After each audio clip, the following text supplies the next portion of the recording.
I think it's mostly that I felt really stupid for a fucking long time. Like, Why did you feel stupid, and how does that come into writing? so I had a really bad speech impediment, and I've had, I think, maybe $35,000 worth of vocology lessons. Oh, wow. Did it work? Did it help you a lot? I mean, I sound okay now. You sound great. Unless I sound like total shit. No, but I mean, you never knew. I mean, not to bring any sort of thing into you, is like people have told me I talk weird. You do. I do? No, you don't. Thing? No, you're fine. No, you're fine. No. Apparently I do, but it hasn't. It's kind of a weird thing. Like maybe I should fix it, but on the other hand, I've made my living talking. Yeah. So it can't be that bad, right? For me, it was really bad. I had a very bad stutter. Yeah. And it's also genetic, because my mom has a bit of a stutter, my uncle has a bit of a stutter. I have the worst one by far. Could not get a bloody word out. Really? Yeah, for sure. And then I grew up like with braces and glasses, and also was kind of chubsy.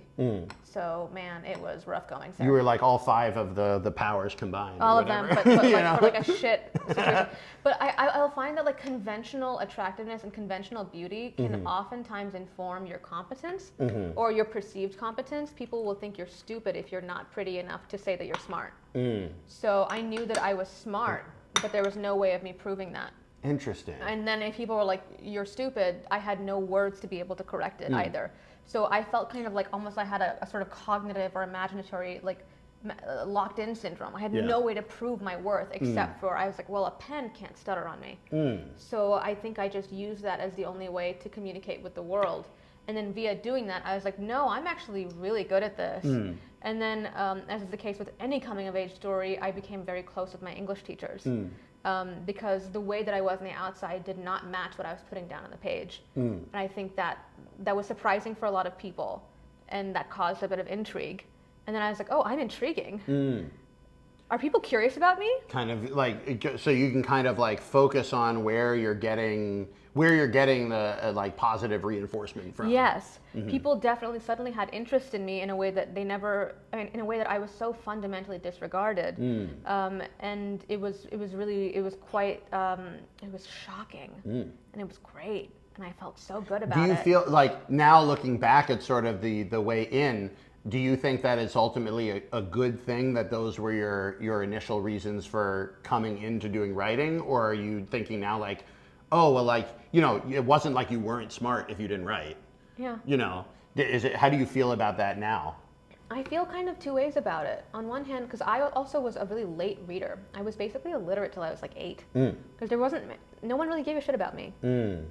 I kind of felt like if I lived or died, would anyone notice? You know, that's like a very dramatic way of putting it, but hey, I'm an artist, and like, let me have that.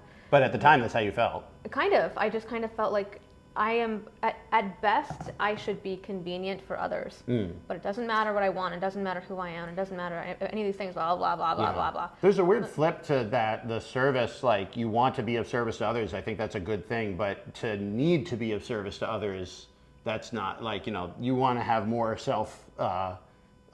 like, you know, well, self-worth is not the right word, but like to be able to insist that for yourself is a challenge, and it's something that a lot of people never get there.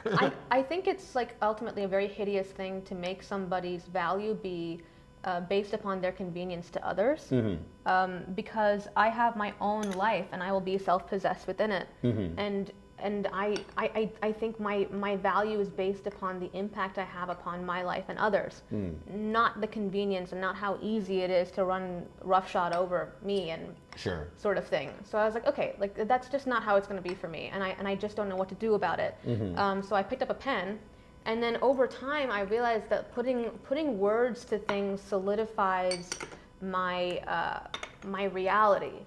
Like, kind of like if I feel bad about something, I'm not sure why I feel bad about it, but if I can write it out, then I can sort of put together what is creating this thing that I don't like or what I do like. And it's also the writing. I find that writing anything, whether it's a story that I really just need to get out of my head, or whether it's like, okay, podcast recording at 1 p.m., whatever it is, it frees up the room in my head to think about other things. You know, the writing is really therapeutic in that way. Very therapeutic. You know? I mean, I remember it was really, I think my sort of like junior or senior year of high school. I finally got to the point where I had too many things going on that I just couldn't keep it all in my own head, and I started to have a schedule and tried to do this. And it doesn't come naturally to me at all because I have ADHD and I'm all over the place.